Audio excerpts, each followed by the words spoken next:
Allez, bonsoir à tous et merci de nous rejoindre comme chaque jeudi dans Monde des Arts. On va parler d'ailleurs bande dessinée, cette fois-ci, quelques jours à peine après la clôture du 50e festival de bande dessinée d'Angoulême. Un festival qui s'est globalement bien déroulé, au-delà des polémiques justifiées d'ailleurs, autour de l'expo consacrée à Bastien Vives. On ne le citera qu'une fois dans cette émission, promis. Expo qui est finalement... oui, pourquoi pas. Mais c'est pas trop le sujet. Expo qui a finalement été supprimée. La fête est donc finie et le retour au quotidien pour les auteurs et les autrices a sonné, un quotidien plutôt difficile, on va le voir, parce que même si la BD se vend globalement bien, même très bien, ce serait le premier livre vendu en Belgique francophone, la plupart des auteurs ils vivent dans une grande précarité. Un seul chiffre saisissant, et on va en parler dans cette émission, 66% des auteurs, tout auteur confondu, déclarent avoir perçu moins de 500 € mensuels nets, vous avez bien entendu. Et la BD est loin d'être épargnée. Alors que se passe-t-il dans la bande dessinée? On va essayer de comprendre tout ça avec nos invités. Tout d'abord Isabelle Ray. Bonsoir Isabelle. Bonsoir David. On est ravis de vous avoir et de faire votre connaissance. Vous êtes la présidente de la SCAM depuis peu, je crois. Depuis un an, un peu plus un an et demi à peu près. Voilà. Et la SCAM, pour les gens qui ne connaissent pas, la SCAM, c'est une société de gestion de droits d'auteur. C'est la Société civile des auteurs multimédia. Donc on représente les auteurs de documentaires, donc radio et audiovisuels, et les auteurs littéraires. Donc BD, romans, tous les gens qui sont ici sont exactement. Globalement tous inscrits à la SCAM. Peut-être à la SCAM. Je suis pas auteur. Ou à la SABAB. D'accord. Moi, je suis inscrit. Voilà. Thierry est inscrit. Bonsoir Thierry. Bonsoir David. Thierry Bouhart, dessinateur, auteur de bande dessinée qu'on connaît, on s'est déjà vu plusieurs fois. Et vous nous revenez avec le Ferry, on aura l'occasion d'en parler en fin d'émission ou en cours d'émission. Le Ferry, c'est avec votre collègue Avec Xavier Betaucourt et ça sort le 8 février prochain. D'accord, donc c'est encore tout chaud, tout brûlant même. Michele Folletti, bonsoir Michele. Bonsoir. Dessinateur, auteur de BD aussi. En préparant l'émission, on s'est dit dessinateur c'est auteur en fait, parce qu'on hésite toujours à dire dessinateur ou auteur. Non, une fois qu'on dessine, on est auteur. Ouais, voilà. Exactement. Et vous, c'est il y a eu deuxième BD chez Sarbacane, les égarés de... Les égarés de Dejima. Dejima. Et maintenant, c'est Un pied au paradis. Un pied au paradis. Est-ce que vous avez un pied au paradis? À moitié. À moitié. Donc ça fait un quart. Ça fait un quart. 2 orteils. Ça fait pas beaucoup. Est-ce qu'il y a un paradis pour les auteurs de BD? On va en parler, notamment avec vous aussi, Olivier Van Warenberg. Bonsoir Olivier. Bonjour. Vous êtes ici parce que vous êtes non seulement journaliste, d'ailleurs, j'en profite, parce que si je n'ai pas le temps de le faire après, on va m'engueuler, c'est la couverture de Focus, excellent supplément culturel du Vif, l'Express, voilà, consacré à la bande dessinée. Elle est belle, cette couverture. Oui, de Marcelo Quintalino qui avait gagné le Fauve d'Or l'année dernière. Magnifique. Très très beau. Donc vous avez été là-bas sur place, vous revenez encore avec tous les bruits de... Encore un peu avec les cernes, mais tout va bien. Mais ça va, on va vite retomber sur terre. Et puis vous êtes éditeur aussi, on aura l'occasion d'en parler. Alors moi c'est un dessin qui m'a mis la puce à l'oreille, un dessin de Soulcier qui est paru dans Télérama. Voilà, on le voit pour l'instant sur les écrans. Ça m'a mis la puce à l'oreille. On voit un auteur qui se fait refouler à l'entrée du festival d'Angoulême. On a envie de rigoler. On sourit parce que faut bien rire, mais c'est une triste réalité, j'ai l'impression. Ça cache une réalité, non? Oui, c'est clair. On est payé au lance-pierre. Enfin, beaucoup d'auteurs sont payés au lance-pierre. Et puis il y a le processus de création aussi. Par exemple, moi j'ai terminé l'album que vous tenez en main. Je l'ai terminé en juin de l'année passée. Mm-hmm. Et depuis, j'ai de la chance quelque part, c'est que j'ai beaucoup d'idées, donc j'ai lancé 4 projets en même temps, mais ça ne se prévoit pas, ça. Je veux dire, on n'est pas dans une norme de création où on dit qu'on bosse 4 jours sur l'album, et puis le 5e jour, tiens, on va bosser sur tout à fait autre chose. Non, c'est pas vrai, parce qu'il y a une forme d'immersion dans le projet, et donc c'est très difficile de sortir de ça. Certains y arrivent, mais d'autres non. C'est valable pour tous les auteurs, mais les auteurs de BD, c'est encore plus particulier. Et donc, pendant le processus de création, on ne gagne pas du tout d'argent. Alors, une fois que le dossier est prêt, on peut à la limite demander des subsides pour ceux qui le font, et pour les projets qui en valent la peine et qui sont pris. Mais il n'y a pas de revenus. Et le processus de création n'est jamais rémunéré en bande dessinée. Ce qui est rémunéré, c'est le processus de finalisation de la création. C'est-à-dire c'est-à-dire la réalisation du scénario écrit, livré à l'éditeur, et la livraison des pages et des couleurs. Voilà. Mm-hmm. Mais l'idée de départ, le travail de recherche, parce que parfois on parle de BD historique ou de, Ah, mais ça de prend du traduction. temps. Vous allez en bibliothèque, vous allez sur Internet. Voilà. Vous confirmez Oui, en fait, on est payé plutôt que pour la réalisation du livre, Ouais. l'écriture des fois, mais on n'est pas énormément payé, en fait. Et on va dire tout l'art du métier, c'est de savoir balancer pour éviter d'être en perte, en fait. C'est-à-dire savoir le nombre de pages qu'on va faire et essayer d'éviter de s'endetter en le faisant. Mais alors concrètement, comment vous devez vous organiser? Parce qu'il faut bien que l'argent rentre chaque semaine, pardonnez-moi, hein, mais c'est ça, il faut vivre au quotidien quand même. En général, on est payé en avance de droits, Ouais. et qui sont des droits d'auteur. Et, Sur le succès ou pas du Oui, mais- du livre. alors, Il y a quand même une avance, quoi. Il y a une avance qui estime, courte, qui estime plus ou moins le succès du livre. Donc, en fonction de l'ancienneté aussi, on va être... Oui, mais par exemple, voilà, vous êtes plutôt jeune, hein, c'est Ouais, votre deuxième album. Thierry, un peu plus confirmé. Donc c'est vraiment en fonction, je sais pas Olivier, c'est vraiment en fonction des Oui, il n'y a pas artistes. vraiment de normes, hein, peut-être Ouais. que Thierry le sait mieux que moi, mais en gros, c'est le principe ça. Les marchands estiment combien d'albums pourraient se vendre de cette production-là, et on donne un pourcentage des droits d'auteur qui sont liés à la vente des albums. C'est Chaque marrant, vous dites auteur les gagne- marchands, vous dites les marchands, vous dites pas les éditeurs. Ah, c'est le marchand qui va dire on va en écouler 10 000, on va en écouter 20 000, on va en écouler 2 000. C'est plutôt eux qui donnent les normes et qui Ouais. donnent à ce niveau-là les C'est les barrières. commerciaux. hein. Qui sont les marchands? Qui sont les commerciaux exactement? le Qu'on mec. comprenne. C'est Les spécialistes de la vente, pardon. Donc c'est pas le libraire, c'est le. Non, c'est Les chez représentants. l'éditeur, Ouais. chez l'éditeur, les représentants. Quand il y a des réunions pour voir ce qu'on va faire de l'album, il y a l'éditeur, il y a le responsable marketing, il y a les vendeurs, et en fait, ça discute, et puis qui a le dernier mot au final, le plus souvent, généralement, c'est les commerciaux, parce que c'est eux qui font les chiffres. Mais c'est le C'est eux- marketing qui va décider. C'est eux s'ils qui y ont croient l'oreille de la direction, Ouais. c'est eux qui ont l'oreille des actionnaires, Ça veut dire que ça reste un milieu quand même d'abord mercantile, enfin. par essence. pas. C'est un marché. Oui. Ouais.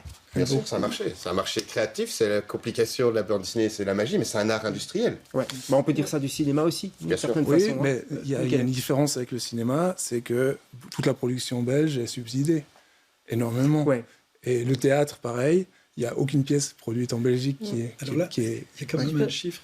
Excuse-moi. Ouais, vas-y. Je veux juste Allez-y Thierry, 5 minutes. rapidement. Donc, elle est subsidiée, mais enfin, les subsides, si on globalement on parle de subsides pour la bande dessinée en Wallonie-Bruxelles, c'est le prix d'une grosse BMW, quoi. Oui, c'est ça. C'est ça. va mais- pas très loin. La ministre, dans une interview à l'RTB récemment, a parlé d'une augmentation quand même des subventions. parce que- C'est parce que le secteur du livre a fusionné. Ouais. Avant, il y avait déjà un sens d'avis en bande dessinée, en secteur Oui, c'est ça, jeunesse c'est pour et tout. livre. C'est pour Maintenant, tout est l'ensemble. fusionné. Donc, Il y avait une c'est un philosophie, artifice. en 2 mots là-dessus, sur les subsides, Oui. qui est un peu différente de la Flandre. Oui. Où, du côté francophone, on a plutôt tendance à aider un maximum d'auteurs possible, donc en leur donnant des petites sommes et des aides ric-rac. En Flandre, là, on choisit plutôt 3-4 winners, entre guillemets, qu'on va beaucoup pousser sur l'exportation, qu'on va supporter. Et les autres n'ont Mais rien. c'est plutôt pour les autres alors. Voilà, c'est très bien pour ceux qui en profitent, qui prennent une vie de système. C'est pas tout à fait la même chose du côté francophone. On a plus tendance à, je sais pas si c'est le bon terme, mais éparpiller un petit peu les aides, quoi. On découvre subside. un monde. Hein. Oui, Oui, bah justement, j'allais vous poser la question, Isabelle. On découvre un monde avec notamment cette enquête qui a été commandée par la ministre de la Culture sur l'état, enfin, si je puis dire, des auteurs, des autrices en Belgique francophone. On les découvre, c'est plein de cas particuliers et ça permet au moins de collectiver tout ça. En fait, il y a une généralité. En fait, il y a énormément de précarité. Les revenus sont extrêmement divers. Donc, vous aviez dit au début qu'il y avait 66% des auteurs et des autrices qui déclaraient 500 €. Moins de mensuels 500 € net. mensuels, mais pour leurs activités. Oui. Voilà. Il y a 24% qui déclarent moins de 1 000 € mensuels avec toutes les activités, toutes les autres sources de revenus. Donc moins de 1 000 € par mois, mais, Voilà. mais, Alors, c'est des on gens sait qui... pas vivre comme ça. Bah non, c'est pas vivre comme ça. On appelle les C'est ce intellos que- précaires. hein, c'est- On avait ça, fait une c'est- étude à la SCAM avant, en 2015. C'est ce qui avait donné l'idée de cette étude-là. On avait fait une étude sur les documentaristes qui avait été sous-titrée Un métier de nanti. Parce que on se demandait comment, si on n'était pas nanti, riche, héritier ou Fils d'eux, ouais. avec quelqu'un de riche, comment on pouvait en vivre. Et c'est la même chose pour les auteurs et autrices du livre. C'est très difficile d'en vivre, donc on est obligé de faire d'autres choses, soit des prestations secondaires dans nos propres métiers, c'est-à-dire à faire la promotion des livres, ce qui est rarement payé, soit alors travailler, donner des cours, voilà, ou avoir un métier tout à fait autre. Ce qui fait perdre du temps sur la création, ce qui fait que on a de nouveau moins de revenus par rapport à Oui, c'est un notre cercle vicieux. métier. Ça que vous C'est voulez complètement dire. vicieux. Mais oui. ça marche quand on Tiens. bosse rapidement. Oui, bien Parce sûr. qu'il y en a qui bossent lentement et qui ne savent pas. Quand ça ne veut pas sortir, Voilà. ça ne sort pas. Et donc on est très pauvres. Et en préparant l'émission, on a aussi soulevé le fait, parce que vous présentez tous les auteurs, hein, Mhm. que auteur de bande dessinée, c'est encore différent parce que ça prend plus de temps. On fait pas une planche comme on écrit 3 pages, évidemment. Oui. Donc la Ouais, différence, c'est c'est là, ouais, Mickaël. C'est ça. Moi, j'ai travaillé dans l'animation quelques années. Et en fait, on se retrouve à devoir travailler le soir, après notre temps plein ou notre mi-temps. Et commencer à 6 heures à travailler, minimum 6 heures. Ça devient très dur à faire. Ouais. Surtout que dès qu'on arrête de travailler, on perd la main. Donc, Comme tu disais, ça a l'air très immersif. il y a une industrie qui est très lourde, quoi. Une page, ça prend, je sais pas, de A à Z, c'est presque 3 jours, 4 jours. En comptant de l'idée à la réalisation finale avec la couleur. Parce qu'en général, on fait une couleur aussi. Et encore, ça, c'est quand vous faites tout seul, par exemple. Mais il y a aussi des équipes, un coloriste en plus après, etc. Ouais, c'est ça. Enfin, si je prends la casquette du coloriste, ça me prendra presque 4 jours de faire une page. 4 jours pour une page. Ouais, Complète. à peu près. Ouais. Je suis un peu long, mais c'est la moyenne. Non, C'est la non, moyenne. C'est pas une lenteur, non, Thierry? Non, c'est la norme. C'est vraiment la norme. Et Et j'ai envie de dire que d'un côté, il y a une professionnalisation du travail chez le créateur, mais il y a une déprofessionnalisation dans le rapport entre l'éditeur et l'auteur, dans le fait que l'éditeur dit « Non, mon compte d'exploitation, il dit que je ne peux pas te payer plus de 110 € la page. » Et ça, moi, je l'ai vécu, même avec mon âge, avec tout ce que j'ai sorti. Vous avez sorti ça comme ça? Ah oui, Ouais. tout et il voulait même négocier plus bas. Donc, oui, non, il n'y a plus de règles, il n'y a plus de ruissellement, tout ça c'est fini. Mais on peut se dire quand même qu'il y a l'inflation, la vie qui est difficile pour tout le monde, y compris peut-être pour les éditeurs, etc. Comment ça se fait que... non, mais... Du papier augmente. Alors, je les ai invités. Hein, vous êtes une petite maison d'édition. C'est la micro-édition, on n'est pas du tout dans les mêmes échelles. Ouais, voilà, la micro-édition. Voilà. Il n'y a pas que ça. C'est des éditions au format de nos livres. Mais Voilà. Mais les gros éditeurs, je les ai invités, donc les Lombards, d'Argo, ils ont tous trouvé, bon voilà, ils sont pas là.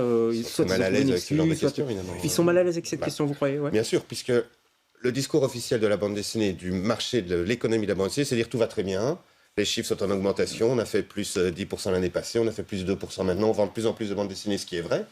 Mais la réalité, c'est qu'on vend de plus en plus une surproduction d'albums, où chaque album se vend de moins en moins, et ce qui veut dire que ça appauvrit les auteurs qui ont moins d'avance, et donc on est plutôt dans un cercle vicieux, où la création ne se porte pas bien. Il y a une sorte d'âge d'or des possibilités de publication, mais il y a une paupérisation des auteurs qui est évidente. Et là-dessus, les éditeurs sont très mal à l'aise.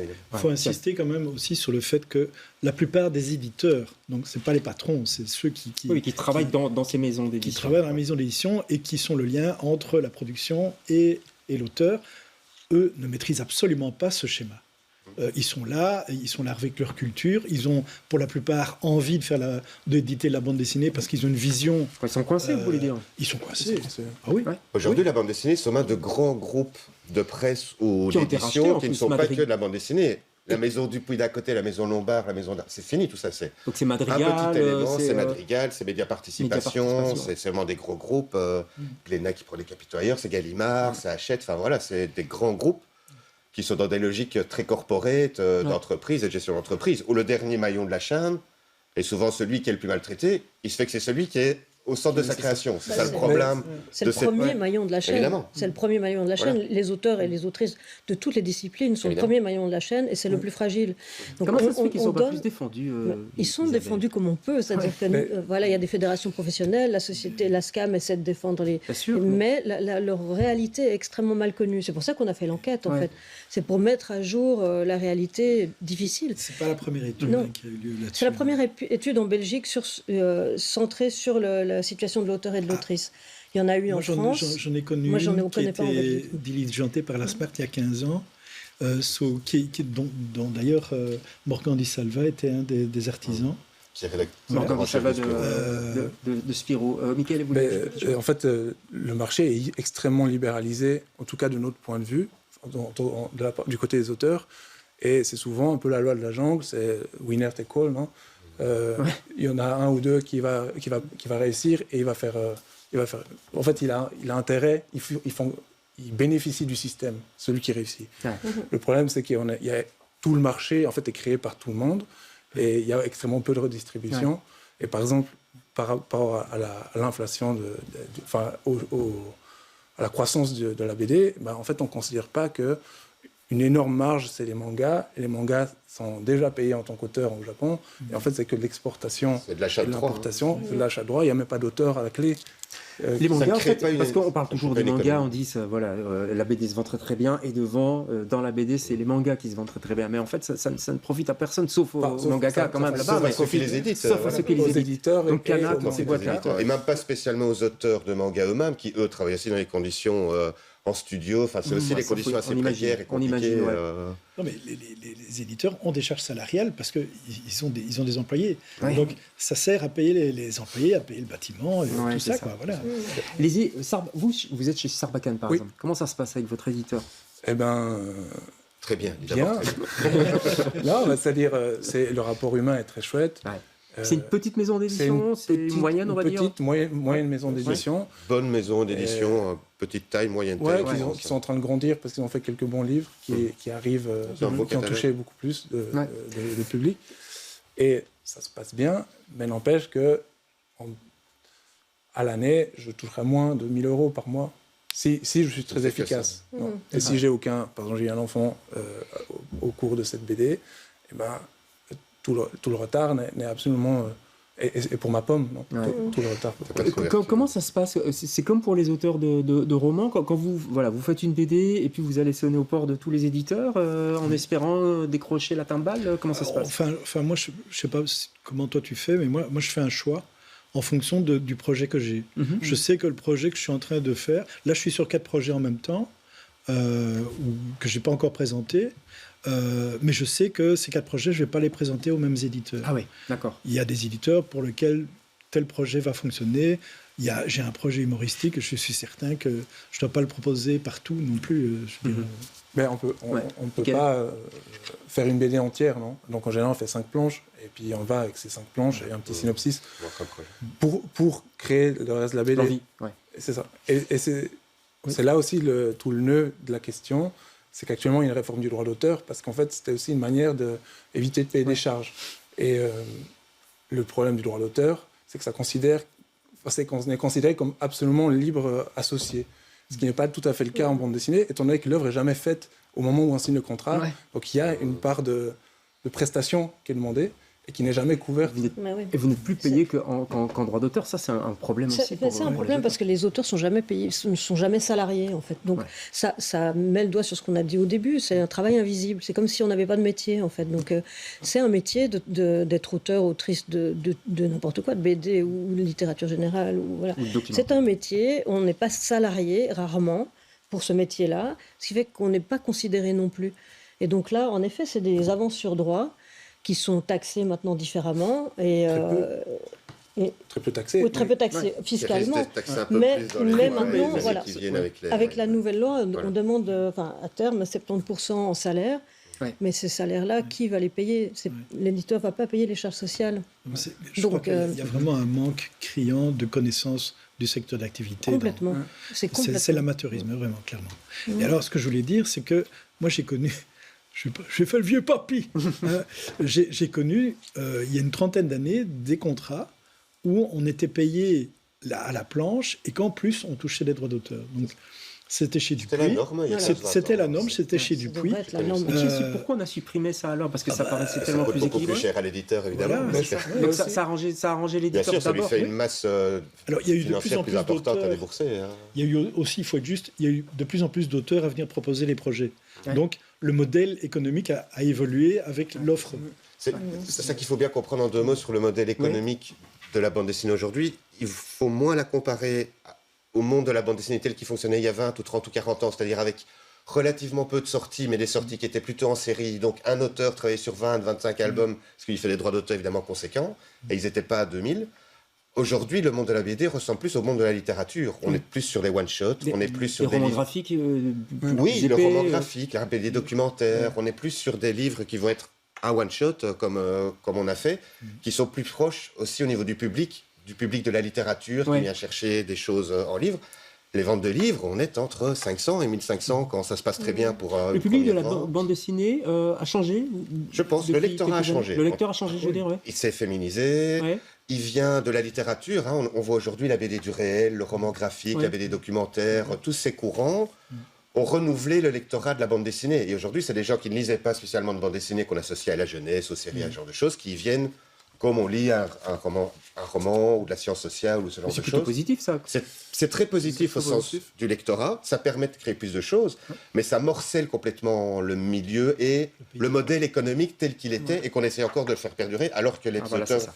Mais Donc les choses ont C'est un changé, hyper. mais le modèle économique, Voilà, c'est ça le exactement. problème. ce qui est intéressant, Michael, c'est que ce modèle économique a permis l'essor du roman graphique, étant donné que c'est un prix forfaitaire. Le nombre de pages importait peu, donc on a pu passer du 44 couleurs à 44 pages couleurs à des 250 pages, sans changer le prix de production, Exactement. qui en fait On un n'a peu pas plus problématique. d'avance. Hein. C'est 250 pages, c'est un 50 tonnes à manœuvrer en fait. comment ça se fait que les auteurs soient pas plus aidés, je sais pas, par des bourses, par des... Ouais, essentiellement des bourses, des aides à la création. Il y a des Une aide, bourses, il y a des bourses, mais ce qui ressort de l'enquête aussi, c'est que les auteurs ne les connaissent pas suffisamment bien. Donc voilà, il y a quelques bourses par-ci, par-là et tout. C'est vrai que un métier en soi, presque, je parle pas la pour les auteurs, SCAM donne des d'aller bourses. chercher, Voilà, les aides il y a des possibles. bourses à la Fédération Wallonie-Bruxelles au service des lettres. Mais il devrait y en avoir plus. Après, c'est une question de subside aussi. C'est sûr que si la ministre augmentait les subsides, peut-être qu'il y aurait un peu plus de bourses. Voilà. Bon, Et elle a les dit aides ne qu'elle changent pas le système. Je pense que C'est- en tout cas, elle a annoncé qu'elle augmentait Voilà. les, Mais- les subventions de 30% consacrées à la je pense que bande c'est la dessinée. chaîne du livre en elle-même qu'un C'est jour la Ouais. il faudra questionner, que des distributeurs prennent entre 50 et 60% du prix d'un livre. Est-ce que c'est encore tenable dans une Ouais. logique, comme on le dit, avec beaucoup de sorties et des petits tirages, par exemple? Il y a eu, C'est l'année vraiment passée, la on avait chaîne par- professionnelle qui est à remettre en question. à l'occasion, l'année passée, je crois, il y a un an, à mon avis, autour du Festival d'Angoulême, on avait parlé de cette piste des dédicaces rémunérées. Ouais. On a un peu Oui, laissé commence à tomber être le ça. cas. Mais non, ça serait Ça- bon. ça débute. Oui, bah voilà. C'est parti des ventes et- En fait, qu'est-ce que vous en pensez Ouais. ça commence à s'instaurer et C'est bien. c'est très bien, c'est très bien. Et d'ailleurs, je suis très reconnaissant à Parce que ça avait suscité un débat quand même à l'époque. Ça, ouais, mais j'ai rencontré quelques auteurs qui sont installés, qui disent, mais en fait, si je demande pas à être payé parce qu'en fait, j'en ai pas besoin, eh ben, les plus petits n'oseront jamais demander. Parce oui. que regarde, le gros est pas payé, Oui, oui. donc toi qui t'es. Hein. Donc le Et c'est gros- ça Et qu'on a fait. en Ils fait, ont commencé à le donc, faire, voilà. et du coup, maintenant, ils ont fait un test cette année sur les 10 plus gros. En France, hein, je ne sais pas En en France. Belgique. Alors, Ouais, on a- en on a- Belgique, vous Oui, militez donc pour en février de l'année dernière, on a édité ça, la SCAM, la charte de rémunération des Ouais, prestations je m'en secondaires. C'était aussi un outil pour que les auteurs et les autrices osent demander de l'argent en fait à des choses qui font partie de leur métier. Donc oui, quand on va signer, quand on va présenter son livre, quand on va faire une conférence, quand on anime un débat, on doit être payé. Ouais. Donc, et ça nous a été...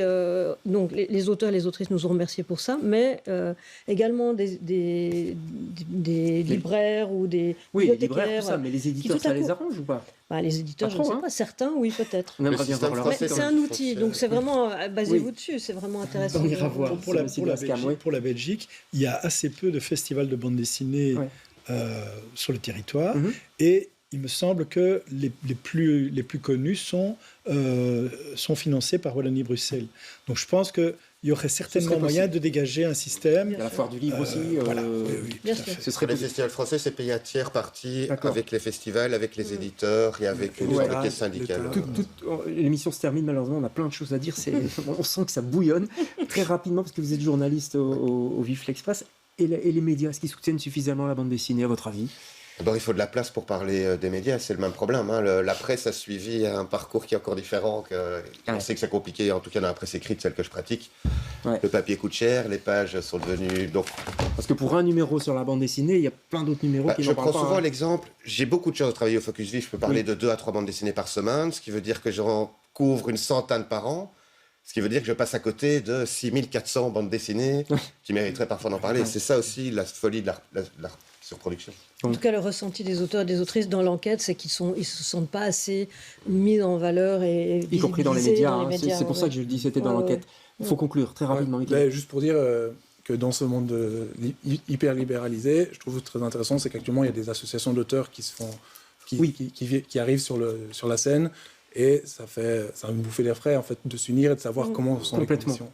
Et plein de super chouettes auteurs de la nouvelle génération aussi. Moi, je pense à Alexis Garin, Émilie Plateau, des gens comme ça. Créativement, on est dans une période et on très voit riche, aussi que les prix, d'ailleurs, à Cannes, j'allais dire, à Angoulême, récompensent même plutôt les petites maisons d'édition et les nouveaux Je vais talents. faire un appel vraiment court, très, oui. très court. Il y a une union professionnelle de la bande dessinée en Belgique. Ouais. L'Abdil. Oui, l'Abdil, oui. Et Donc je vous pense êtes qu'il suffit. Ben voilà. Donc c'est important de savoir pour les auteurs qui nous Que ça regardent existe. que ça existe et qu'il y a plein d'informations à aller glaner sur leur site. sur le site. L'Abdil, allez voir. Alors, très rapidement, parce qu'on a débordé, ça c'est votre BD, Un pied au paradis. Elle est magnifique, cette BD. Merci. C'est chez Oui, très Sarbacane. La vôtre aussi, elle sort la semaine prochaine. Le 8 février, oui. Le Ferry. C'est chez qui? C'est chez Delcourt. C'est chez hein Delcourt. Voilà. Le Focus. Et puis cette étude, on peut la, On peut la retrouver sur le en site de la ligne SCAM. sur le site de la SCAM, donc scam.be. Voilà. Et puis les petits books Voilà, les blocs. qu'on peut trouver partout. Merci à tous les quatre. C'était Merci. passionnant. Merci On se beaucoup. retrouve jeudi prochain pour un autre Monde des Arts. Bonsoir. Sky.